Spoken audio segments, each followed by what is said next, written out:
Muy buenas noches, sean ustedes bienvenidos a un nuevo espacio de noticias en esta jornada, hoy con un día raro, muy otoñal, con un poco de frío, con un poco de calor, con algo de neblina en algunas zonas. Impresionante. Bueno, tenemos mucho para compartir, pero poco a nivel provincial, porque los medios a nivel provincial es como que se desconectaron, ¿no? El feriado largo parece que les afectó porque no hay mucha información así a nivel misiones.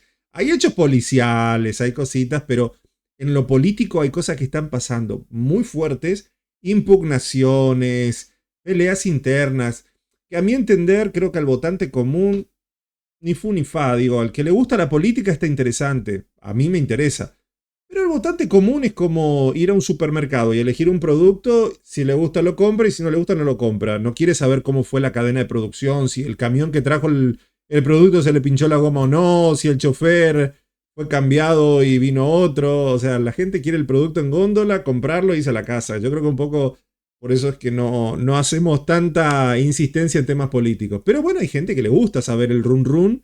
Hay muchas cosas que están pasando, pero los grandes medios como que silencios mutis. Y hay mucho para hablar, muchísimo para hablar en el sector político. Pero lo vamos a dejar para otro momento porque hay cosas muy interesantes en general que están pasando.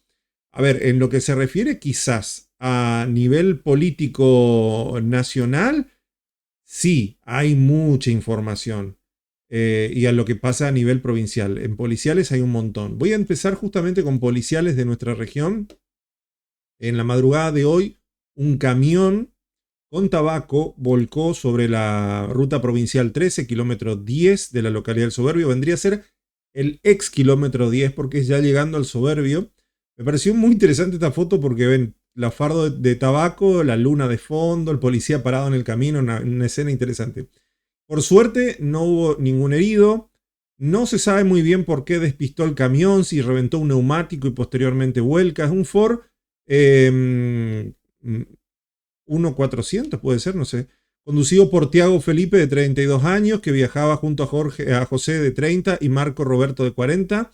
Por suerte los tres iban en la cabina y al volcar ninguno resultó herido. Así que fueron simplemente, y como quedó al costado de la banquina, o sea, al costado, en la banquina, y no sobre la cinta asfáltica, no hubo que interrumpir el tránsito. Pero es una zona donde hay poca señal, donde, bueno, lógicamente hay poca iluminación, entonces se tuvo que hacer un trabajo de señalización para advertir, para que la gente también vaya un poquito más despacio, porque bueno, se pueden llevar puesto quizás si tienen un desperfecto y justo sale la banquina, se comen el camión, entonces tienen que ir más despacio y cuidarse. Esto es inevitable. Pero bueno, son uno de los tantos hechos que han ocurrido en las últimas horas. Vamos a ver si por acá tengo otros hechos policiales que se han informado en las últimas horas. Hay un montón. Ah, tengo esto que me encantó, que tiene que ver con el comienzo de las sesiones ordinarias en la Cámara de Diputados de la provincia de Misiones, porque recordemos que el 1 de mayo comienzan las sesiones ordinarias en la Cámara de Diputados con el discurso del gobernador Hugo Pasalacqua, discurso que tuvimos de antemano, que lo leímos, lo analizamos y lo publicamos en San Vicente Informa, y que bueno, lógicamente después se replicó con bailes, bailes raros ahí en la Cámara de Diputados, no entendí muy bien qué onda, pero bueno, habían bailes y cosas. Pero lo interesante es que el discurso puntualizaba varias cuestiones que tenían que ver con lo que aportan los misioneros al sistema nacional, sobre la economía nacional, sobre la economía provincial, y todo lo que tiene que ver también con los desafíos de esta nueva economía que está planteada gracias a la presidencia de Javier Milei, de lo que fue la 53ª, el 53º periodo de las digamos, sesiones ordinarias de la Cámara de Diputados. Voy a ver si puedo compartir este audio del Inmenso gobernador. honor venir a este recinto a cumplir con la demanda constitucional que prescribe el informe anual, dando inicio así a un nuevo periodo legislativo. Saludar especialmente a cada uno de los trabajadores en su día, al presidente de la Cámara de Representantes, querido amigo doctor Oscar Herrera Watt, y a cada uno de los diputados aquí presentes.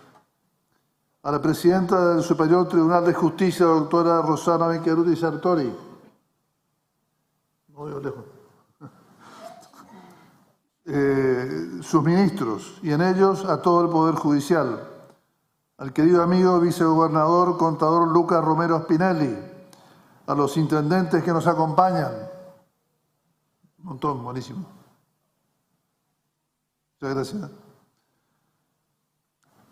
Ministros y funcionarios, a los obispos y pastores, al personal de Cámara, querido personal de Cámara, docentes, colegas, empresarios, a los sindicatos, medios de comunicación, a quienes son nuestro auténtico sujeto social, especialmente la querida familia misionera. Como cada 1 de mayo nos encontramos con profundo respeto a la democracia para dar cuenta al pueblo de la hoja de ruta que estamos llevando, los avances, desafíos y sueños que tenemos. Venimos trabajando junto al gran equipo de trabajo, muchas veces en silencio, otras veces cuesta arriba, pero siempre leales al mandato depositado en las urnas. Si hay algo que caracteriza al encuentro con la gente, es la cercanía.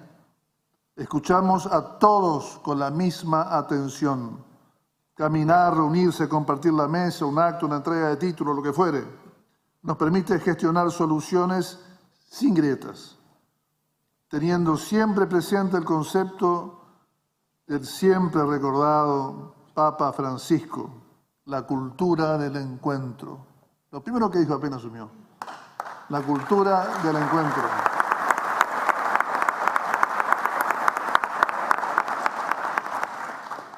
En el fragor de la Revolución de Mayo, cuando se escribían las primeras páginas de nuestra patria soberana, Juan José Castelli se dirigió a la asamblea y dijo, señalando a la multitud que aguardaba en la plaza, para poner en situación, era el 22 de mayo, era un lío, nadie mandaba, la política era un caos. Lluvia, frío otoñal porteño. Y Castelli menciona su legendaria frase, señores, el poder está en la gente. Estas mismas palabras expresó Carlos Rovira cuando ratificó el compromiso de nuestro gobierno con cada misionero y en la pelea inclaudicable por la genuina soberanía política misionerista.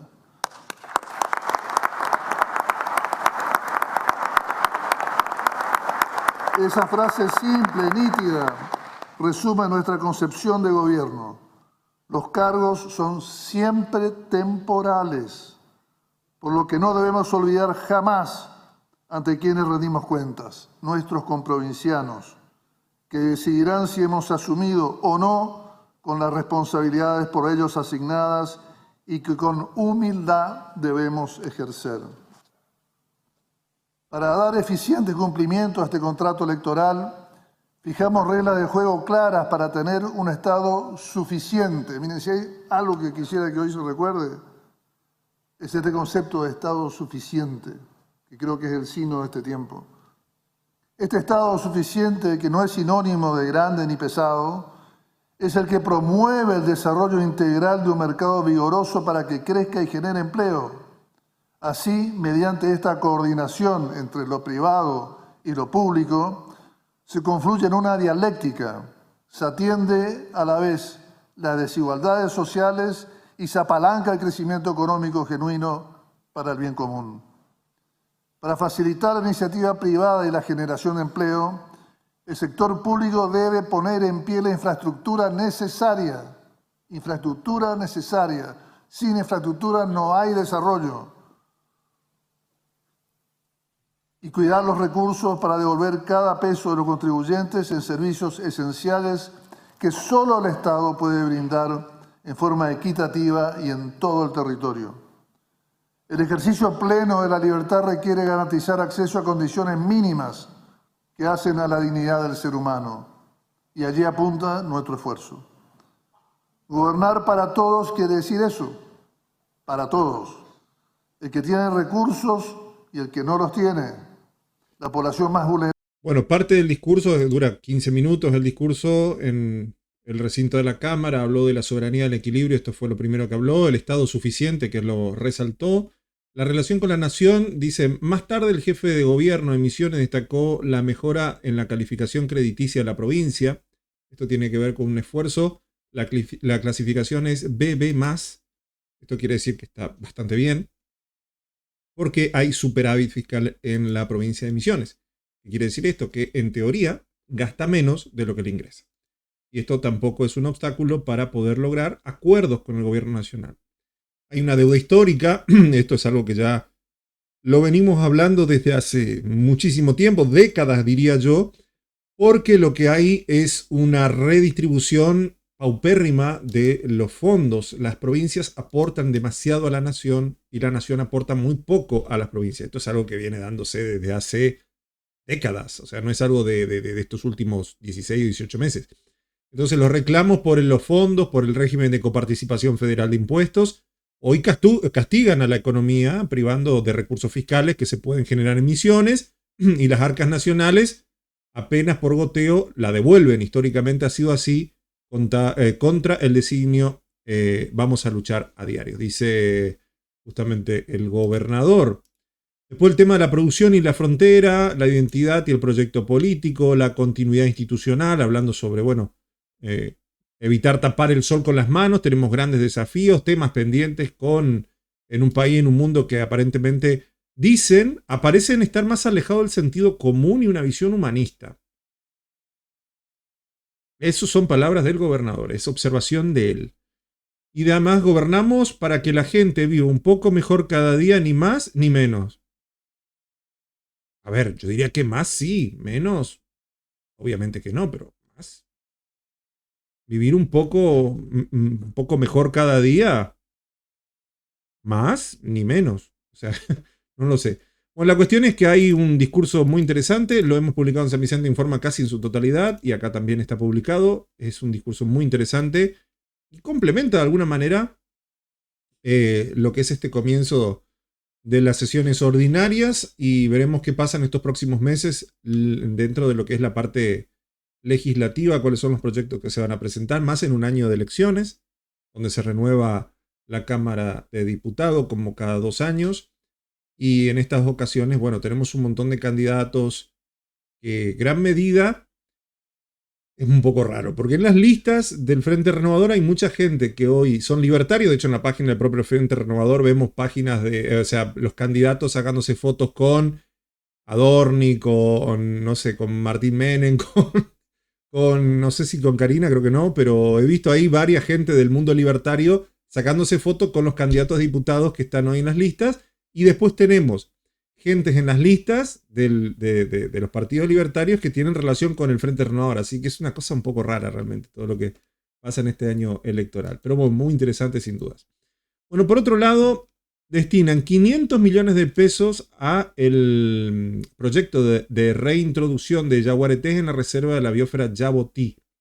Esto es algo que también estaba en el discurso del gobernador y que se le dio prioridad. Este último año comenzamos el mes de las tareas de asegurar el ciclo reproductivo de las hembras a través de 6 módulos para las distintas etapas. Entonces, nuestras especies nativas también podrían tener nuevas generaciones, nuevas camadas, gracias a este aporte economía. Y bueno, y muchísimas cosas más, hay muchos otros detalles, hay algunas apostillas de lo que fue el encuentro, sobre el tema de la designación del presidente del INIM, que todavía sigue acéfalo en cierta medida con esta ley nacional del Instituto de la Yerba Mate, sobre el tema de los programas para Ahora Pyme y el Ahora Góndolas, que también se van a sumar a Irigoyen, entre otros temas.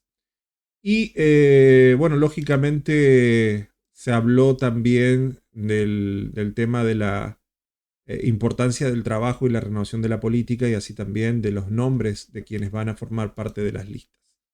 Esto es en general lo que planteaba Pasalacqua, no solamente dentro del Frente Renovador, sino en todos los partidos políticos de las 12 listas que se presentan en estas elecciones 2025. Bien, cambiamos completamente de tema, vamos a estar hablando de otras cuestiones, vamos a la parte policial, hay de todo un poco. Estoy buscando acá uno en particular. Ah, miren esto. Esto me había olvidado de mostrarles. Esto está interesante también. Y fue parte un poco del discurso del gobernador en resumen, pero bueno. Hugo Herrera, el joven empresario que apuesta por transformar Misiones desde la política con el Frente Renovador. ¿Les pareció una muy buena idea ponerlo entre un montón de lechuga? Horacio Herrera tiene 34 años, nació y creció en Posadas, hoy combina el rol de padre, emprendedor y productor con nuevas facetas. Dice que es la política, candidato a diputado provincial por el Frente Renovador, que busca trasladar el ámbito legislativo, su experiencia y su desarrollo productivo con su compromiso y conocimiento económico. Formó parte de la Facultad de Artes y Diseño de la Universidad Nacional de Misiones, en Oberá, donde profundizó su interés por la comunicación gráfica. Esa base académica se complementó con una fuerte vocación de emprendedora, lo que le llevó a consolidarse como referente económico de la región. Acá lo vemos con su familia, con un impresionante invernadero. Realmente no es barato ni tampoco fácil mantener un invernadero así. Pero bueno, el salto a la política, según él, es improvisado, es una evolución natural de su vocación de transformar realidades. Maravilloso. Interesantísimo.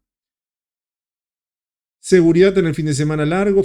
Cuántas cosas tenemos para contarles con el tema de seguridad e inseguridad. La provincia de Misiones desplegó fuerza más que nada en las zonas rurales, porque, claro, cada vez hay más abigeato, más robo de ganado, robo de todo tipo. En las colonias, en estos caminos donde no hay señal, donde se tarda tanto en llegar, una recorrida cada tanto no viene nada mal. Es impresionante el trabajo que hay que hacer. No alcanza la policía, no alcanza. Es impresionante. No se cuenta todo, pero pasan muchas cosas. Muchas cosas. Joven integrante del ejército murió mientras realizaba ejercicio de adiestramiento. Ocurrió en la base naval de Puerto Belgrano. La justicia federal interviene para investigar las causas. Él es integrante del ejército argentino. Él estaba en la base naval de Puerto Belgrano. Tras la situación, el teniente Ignacio Olivera, 26 años, que estaba en la compañía de comando 603, llevaba a cabo estaba junto con otros integrantes de la fuerza, ¿no?, en adiestramiento en el puerto Belgrano, a 30 kilómetros de Bahía Blanca. Y bueno, no se sabe, se descompensó y fue trasladado a un centro asistencial donde falleció. O sea, no se sabe muy bien qué pasó. Aparentemente pudo haber sido un ataque cardíaco, un derrame cerebral. No se sabe. Simplemente estaba haciendo, digamos, sus prácticas y se desvaneció y falleció. Se está investigando. A ver si no consumió algo, si tenía problemas. Porque vos, para ingresar a la fuerza, tenés que hacer un psicofísico muy extenso. Si no, no te dejan entrar, justamente para evitar estas cosas, ¿no? Y que se haya desvanecido en pleno ejercicio es raro. Es raro. O algo no vieron los médicos, o algo pasó en el medio. Por eso se está investigando. A ver qué pasó con este joven aspirante. Y bueno, lógicamente el Comando 603, que también está totalmente consternado por esta noticia que se divulgó en las últimas horas. Por acá, en Barrio Jardinense están realizando algunas obras. Son impresionantes las obras. Ahí con el propósito en la Municipalidad de Jardín América, en el barrio del Timbó, si no me equivoco. Sí, Timbó. Los trabajos están avanzando muchísimo en el tema de la parte fluvial, porque bueno, hay alcantarillas que ya quedan chicas. Y estos alcantarillados, este sistema alcantarillado, es muy bueno para evitar que se acumule la basura. Casi todos los alcantarillados, digo bien, siempre son ¿cómo explicarlo? Son muy pequeños. Entonces, cualquier rama, hoja o basura que pueda llegar, porque la gente es sucia, no hay cómo evitarlo, se acumula y entonces el agua empieza a subir en algunas zonas bajas. Misiones de por sí, geográficamente, es muy difícil que algún lugar se inunde, pero se dan. Lamentablemente se dan. Entonces, con este tipo de alcantarillado, es más difícil que una rama o basura congestione el flujo normal del agua. Aparte, hay una realidad. Cada vez va a llover más fuerte. En estos últimos tiempos hemos tenido lluvias regulares, realmente muy pocas en comparación a lo que fueron otros años. Pero en base a la previsión del Servicio Meteorológico Nacional, cada año vamos a empezar a notar que quizás hayan menos cantidad de lluvias, pero sí más intensidad de lluvia. ¿Qué quiere decir eso? Que cuando llueva, llueve. Y llueve fuerte. Y llueve muchos milímetros. En vez de que llueva, no sé, 100 milímetros, 300 milímetros en un mes, llueve 400 en un día, no sé, por exagerar, ¿no? Y eso claramente trae inconvenientes. Entonces hay que prever todo esto para que algunas zonas que están más que nada en bajos, donde casi siempre hay congregación de viviendas de humildes, no terminen siendo evacuadas o inundadas y que terminen afectando la calidad de vida de las personas. Entonces este tipo de obras ayuda muchísimo porque es en colaboración con la municipalidad más la Dirección Provincial de Vialidad que reemplazan toda una estructura de un puente puntualmente que estamos viendo acá, más todo lo que es la parte de lo que es el afluente del arroyo Tabaí, que está justamente dentro de la traza de la avenida de las Islas Malvinas, si no me equivoco, ahí de Jardín América. Es un laburón y medio que está muy bueno. Y ahí hay 30 piezas que constituyen una forma para que este puente se pueda realizar de manera efectiva. Me parece maravilloso. Bueno, todo lo que fue el fin de semana largo. Y después no hay muchas más noticias, gente. O sea, en general vos mirás y detienen acá en Misiones a un hombre que era buscado por abuso sexual en Chaco. Había sido acusado de abusar a su hijo.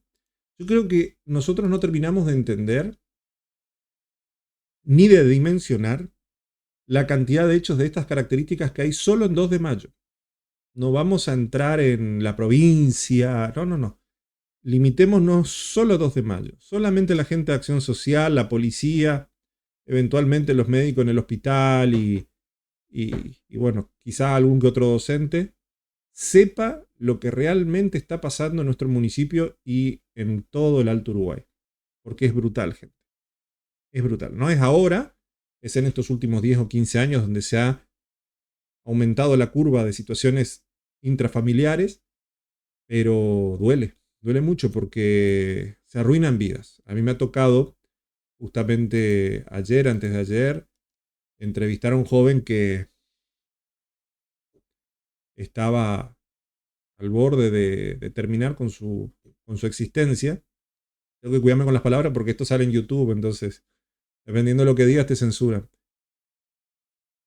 Y duele porque cuando te cuentan sus historias y cuando vos vas conociendo en primera mano todo lo que pasa a escondidas, fuera de las estadísticas tradicionales, te sentís un poco... a veces me siento un poco tonto por no saber todo lo que pasa y también siento que se puede hacer más, mucho más. Y creo que el pilar fundamental, como dice la Constitución y como dice la libreta de familia cuando te casás y lo que dice todo en cada lugar, en cada discurso político, la familia es el pilar fundamental de la sociedad. La familia es el pilar fundamental de la sociedad. Ahí es donde se congrega las bases de la sociedad. Y ese pilar hoy está resquebrajado, si no tumbado. Entonces todo lo que vaya después de ahí, el trabajo tiene que ser mancomunado entre todos, para poder constituir una familia como tal. Ser responsable en todas las áreas. ¿Qué quieren que les diga, gente? No puedo decir mucho más, pero bueno, lo importante es que la familia es algo que tenemos que recuperar en estos tiempos. Otra información. Puerto de Posadas, con depósito fiscal y zona aduanera ampliada, se consolida como un polo exportador. Con esta habilitación, el exportador podrá hacerlo directamente en la provincia y el despacho saldrá desde Misiones. Es un paso muy importante. Esto lo dijo justamente desde la administración de la terminal portuaria Ricardo Babiac, que hablaba sobre esto, ¿no? De la ampliación del puerto de Posadas para que se pueda empezar a dar beneficio a las pequeñas y medianas industrias de nuestra provincia de Misiones, a que puedan, a través del puerto de Posadas, ampliar la zona primaria aduanera y llegar con costos mucho más básicos en cuanto a lo que es la parte logística, ¿no? Y demás, de beneficiarlos para que estos productos lleguen.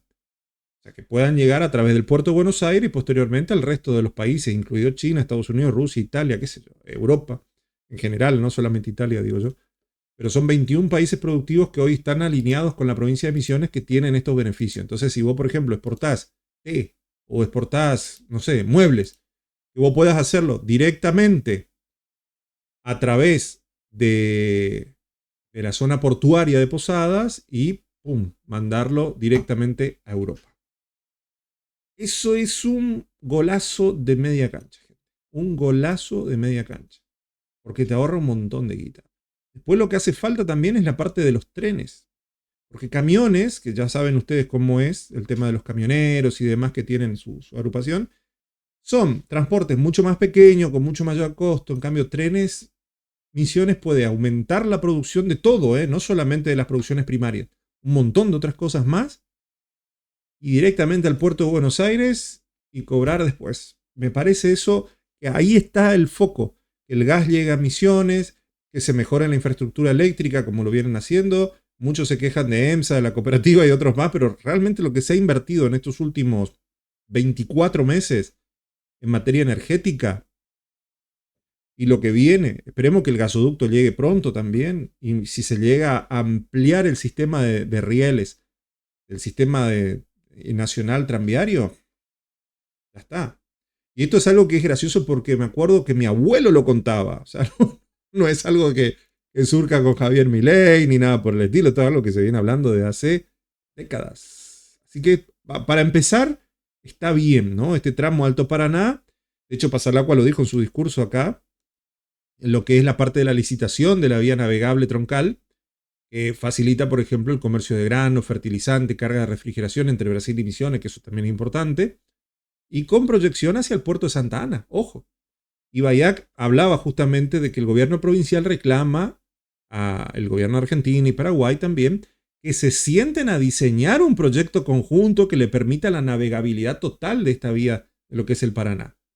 Y para eso se necesita este proyecto de obras de dragado, que creo que ya están prácticamente los fondos, pero después de ahí viene la parte de mantenimiento y señalización, porque esto va a ser 24 horas. Y actualmente esto no es posible con el sistema de información que tenemos. O sea, no se puede navegar las 24 horas del río Paraná. ¿Qué pasó con Milei? ¿Por qué esto no se terminó concretando? Básicamente porque no terminaban de encontrar la empresa que pudiera hacer la concesión tanto del dragado como del mantenimiento. Y ahí hubo una bajada de carpetas, porque aparentemente una empezó a querer bajar a las otras por izquierda, y se advirtió que si una empresa empezaba a tomar iniciativas propias y a querer bajar a las demás, quedando como única oferente, no iban a aceptarla, porque lo que querían era que haya pluralidad y transparencia. ¿Sí? ¿Qué pasó? Nada. O sea, simplemente la otra empresa desoyó, dijo es una amenaza sin fundamento, y lo terminaron bajando las carpetas, así que quedó todo en la nada. Pero los recursos están. Yo creo que si se insiste un poco, tampoco le querían dar la concesión a una empresa china. Había un montón de cositas ahí, mucho triquismiquis ahí que tenían que resolver. Pero bueno, en principio veremos. Puerto Esperanza, esto fue el viernes, si no me equivoco, sí. El viernes ocurrió algo muy raro. En la zona de Puerto Segundo, ahí cerca de Puerto Esperanza, muy cerca del río, un propietario que es oriundo de la ciudad de Wanda, se le quemó el auto. A las 3:30 de la tarde. ¿Qué sé yo? Un Peugeot 307, ni parece un Peugeot 307. La cantidad de autos despistados y que se queman, ¿no? Rarísimo. Cancilleres del Mercosur se reunieron para discutir la agenda comercial. En el encuentro estuvo este viernes en el Palacio San Martín, ubicado en la ciudad de Buenos Aires. La posición del bloque, quiero decir, frente a un escenario global incierto, es uno de los temas centrales al debate. Y bueno, numerosos cancilleres se reunieron en el Palacio San Martín de la ciudad de Buenos Aires, dentro de lo que es este encuentro, para tratar la agenda comercialización y modernización del bloque regional. Buenísimo. Monte Carlo abre las puertas para el circuito provincial de tenis de mesa. Ojo, no llamarlo ping-pong. Yo la vez pasada dije ping-pong y casi me acogotan. ¿Cómo se te ocurre decir ping-pong? Es tenis de mesa. Bueno, tenis de mesa. ¿Ustedes saben que el único robot para entrenar tenis de mesa de la provincia está en San Vicente? Sí, sí. Es un brazo mecánico con el cual vos podés practicar tenis de mesa. Está en San Vicente. Un día lo voy a filmar y lo voy a traer porque me parece maravilloso. Muy buenos tenistas de mesas hay en San Vicente. ¿Eh? Hay un grupo muy interesante que practica tenis de mesa en Buenos Aires y tiene el único robot así que reacciona y que puede uno entrenar con el con el robot, no, me parece maravilloso. Una onda Tom Hanks en Salve al Soldado Ryan. No, creo que sí. Bueno, y por acá el Polideportivo Municipal Mundialista será sede del inicio de una nueva temporada. Forrest Gump era la película. Y lógicamente acá el tenis de mesa tiene obviamente la Federación Misionera de Tenis de Mesa con el aval de la Federación Argentina. Tienen el sub 9, sub 11, sub 13, sub 15 y hasta la subdivisión sub 29 hasta sub 60. Es una cosa de loco. Quienes quieran participar o recibir talleres, acá están los números telefónicos, los dejo en YouTube, ponen pausa o pueden entrar a la página del territorio y tomar nota. Bien, presentaron una plataforma para formación gratuita en herramientas digitales para el sector empresarial en San Pedro. Esto se va a volver cada vez más común. O sea, siempre que sean coherentes, está bueno. Si empiezan a delirar, capaz que no, pero si está bien planteado y se habla de las plataformas en cuanto a lo que es la Cámara Regional de Comercio y demás, está bueno. Y acá justamente está el licenciado Mauricio Alves, especialista en negocios digitales, que los prepara a los comerciantes. San Pedro Conectado se llama, es una innovación que se aplica para darle herramientas digitales, acceso a tecnologías y mejorar la competitividad empresarial, lo cual es fundamental en estos tiempos. Hubo 40 personas que participaron para entender un poco los negocios con inteligencia artificial, cómo poder mejorar y automatizar algunas páginas y todo lo que es la parte de negocios, ¿no? Que es fundamental tener esto. El mundo se va a dividir de dos maneras dentro de unos años. Acuérdense lo que les digo. Los que manejan inteligencia artificial y los que no manejan inteligencia artificial. Muchos dicen que la inteligencia artificial va a desplazar trabajos. Yo creo que no. Yo creo que van a ser personas que desplacen a personas. Las que saben manejar inteligencia artificial y redes y las que no saben manejar inteligencia artificial y redes. ¿No te gusta la inteligencia artificial, las redes y te resistís? Perfecto. Te van a pasar por arriba. Es así. La tecnología. Bueno, ¿qué se espera para mayo? Acá hay un montón de información. Hubo un terremoto también hoy en Chile y nos afectó a nosotros en Ushuaia. Un tema tremendo. ¿Qué se espera para el dólar en mayo? Fuertes liquidaciones y el piso de la banda en mira. Hubo algunas cositas. Bajó un poco algunas cotizaciones de algunas empresas. Las acciones argentinas subieron hasta un 3% Wall Street, pero ayer bajaron. Porque ayer acá solamente era feriado. O sea, hoy es feriado, pero en otros lugares aumenta y baja. Una cosa increíble. Y después, bueno, lógicamente el dólar blue está por debajo del dólar oficial. Y por si fuera poco, los exportadores de grano trajeron a la liquidación más de 2.500 millones de dólares. Los exportadores de granos niegan especulación y muestran una liquidez de divisa de 2.524 millones de dólares en abril. Más que en el mismo mes del 2024, un 34% superior a marzo, según lo que informó la Cámara de Industria Aceitera, dentro de lo que son los exportadores de cereales, y los factores que explican esos números son justamente, bueno, se empezó a liquidar todo. Pero aparte se requiere, o sea, no es simplemente exportar por exportar, se requería. Y bueno, lógicamente ustedes tienen que recordar lo que fue las retenciones que se habían reducido temporalmente con el decreto 38/25. Milei en un discurso dijo que les avisaba que finalizaba en junio. Muchos vieron eso como una agresión de parte de Milei a los productores para que liquiden. Y Milei solo les recordó lo que ya estaba escrito. Claro, la mayoría dijo, no, eso después lo van a modificar y va a quedar permanente, olvídate. No. Si Milei firmó, puso la firma, después de esto quizás la próxima vez que quiten las retenciones quede para siempre. Pero si él firmó un decreto y dice que en junio vuelven. Te puede gustar más, te puede gustar menos, va en contra de su discurso, lo que vos quieras. Pero si él firmó y dijo vuelven en junio, él le recordó nomás, muchachos, vuelven en junio. No por presionarles o para que liquiden o... Vuelven en junio, punto. Sí. Cuando vos gobernás tenés que tener cierta presencia, si no. Bueno, quien está ahí en la foto es Gustavo Digoraz, si no me equivoco, que él es representante de la Cámara Argentina de Industria Aceitera de la Argentina. Hubo varias reuniones con gente allegada a Milei y son clave las divisas del campo en Argentina, ¿eh? Obviamente, la liquidación de divisas del agro son fundamentales. Y se espera que esto no solamente sea una cuestión estratégica ahora, sino que sea una estratégica futuro para los próximos meses. No es poca. Hay un laburito importante, gente. Uf. ¿Qué otra cosita más? Esto también. Se achica más el Estado todavía, una cosa increíble. Y acá, motosierra, desregulación, Elon Musk y las reformas que se vienen. Las principales definiciones de Sturzenegger en Harvard. Claro, estuvo en Harvard Sturzenegger y aparentemente van a reducir aún más el Estado. Yo no sé hasta qué punto. Dice que lo van a reducir lo más que pueden. Se encontró, hablando un poco de todo, me enteré, y esto fue en la última,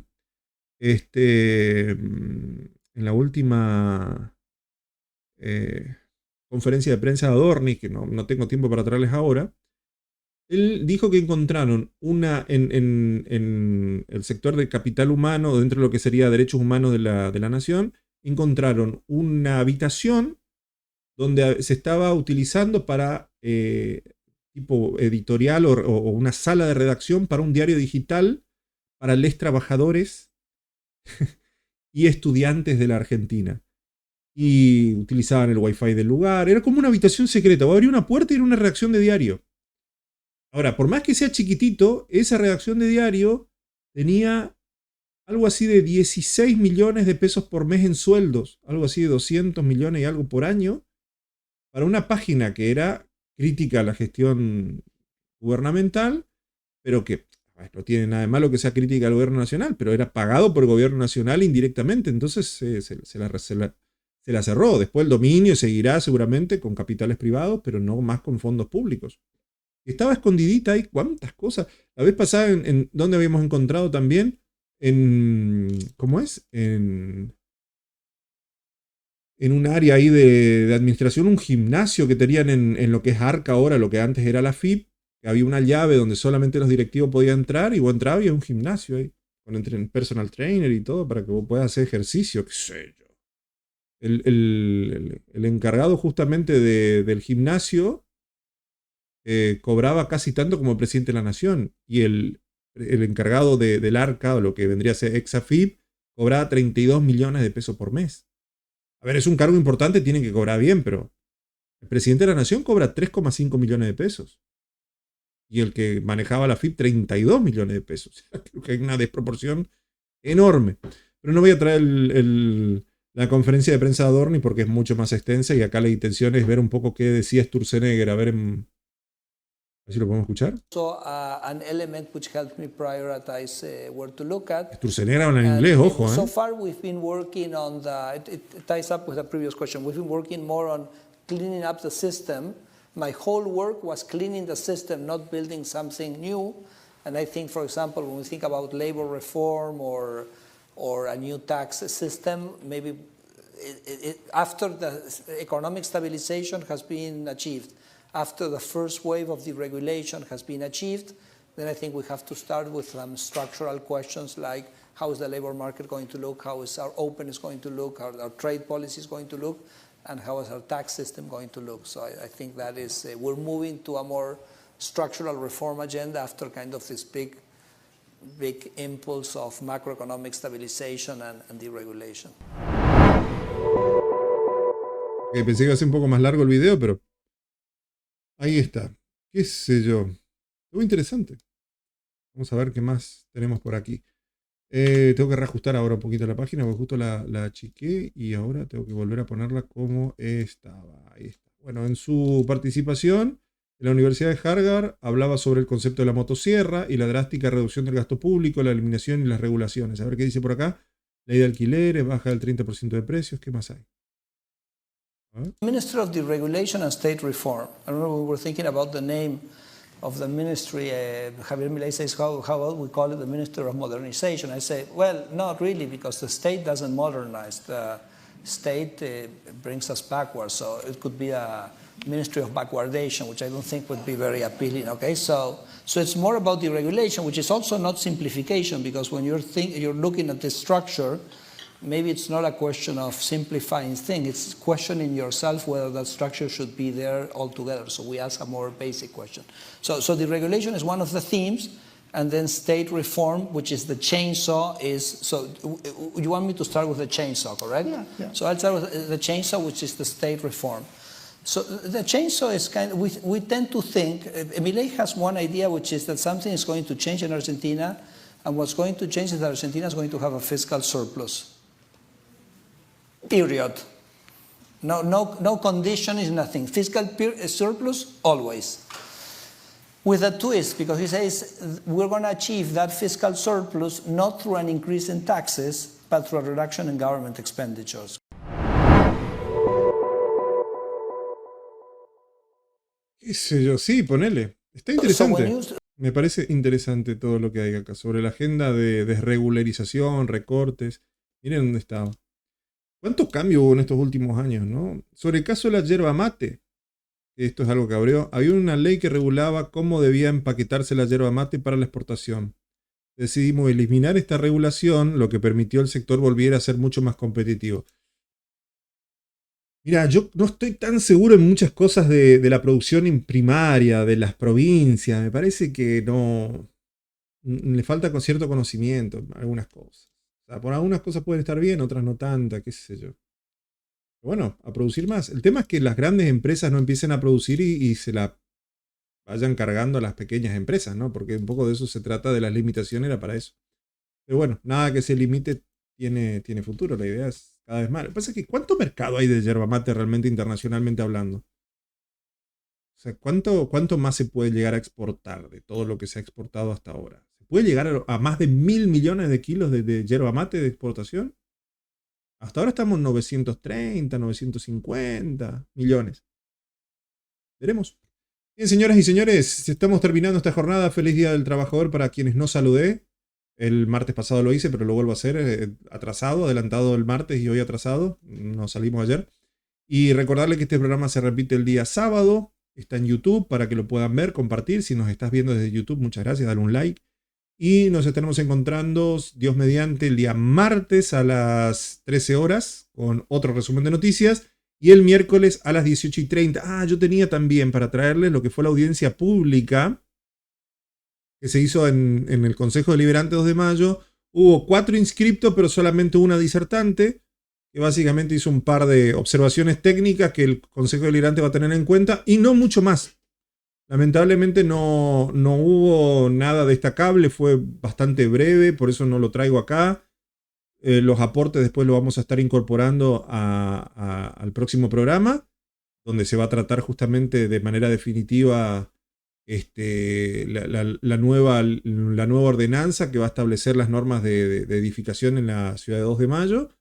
Pero no mucho más, casi todos se inscribieron porque venían a escuchar, habían estudiantes también de la EPET número 16 que llegaron allí, y no hubo realmente mucho debate, salvo algunas apreciaciones, por ahí el tema de los, creo que ya está establecido, pero por las dudas se mencionó sobre el tema de los cables de media tensión cerca de los balcones, cuando vos tenés una edificación de 2 pisos, 3 pisos, y hay una línea de media tensión a menos de 4 metros, puede ser peligroso para las personas. Entonces ahí se tenía que ver ciertas regulaciones para las distancias de los balcones o las ventanas hacia ese tipo de estructuras que no están aisladas completamente. Tenemos acá en Misiones, más puntualmente acá en 2 de mayo, la cooperativa está invirtiendo en preaislantes. Se ve mucho en la ruta, ahí en la ruta 14, lo que es la parte de la rotonda, ahí se notan algunos cables preaislantes, pero no son aislados completamente. Entonces, hasta que no lleguen el sistema por subsuelo o hasta que no se cambien los circuitos, se tienen que tomar estas precauciones que creo que ya están establecidas, pero fue una de las cosas que se mencionó. Y luego todo lo que tiene que ver con la responsabilidad del arquitecto dentro de las obras, porque por ahí a mitad de obra cambia el arquitecto, el cartel de obra sigue diciendo el nombre del original, y si hay algún inconveniente, después que no le caiga la culpa al que originalmente estaba, sino al que definitivamente sigue en la obra. Bueno, en fin, así hubo un par de cositas, así observaciones que por ahí ya están en algunos códigos de edificación de San Vicente o de, qué sé yo, otras localidades de la provincia, que modificaron esto y que sería bueno ya integrarlo al código ya desde primera mano acá en 2 de mayo, lo cual, bueno, se agradeció y terminó ahí, no hubo mucho más, con 2 concejales ausentes, que era el concejal José Luis Garay y la concejal Velázquez, que no estuvieron ahí, no sé por qué, pero bueno, fue una reunión bastante breve y lo vamos a estar seguramente comentando más en detalle en el programa del día martes. Señoras y señores, por su asistencia, muchísimas gracias, que tengan un buen fin de semana Y nos estaremos encontrando, como les decía, el martes a las 13 y el miércoles a las 18:30 con la transmisión del Consejo Deliberante. Buen fin de semana. Hasta pronto.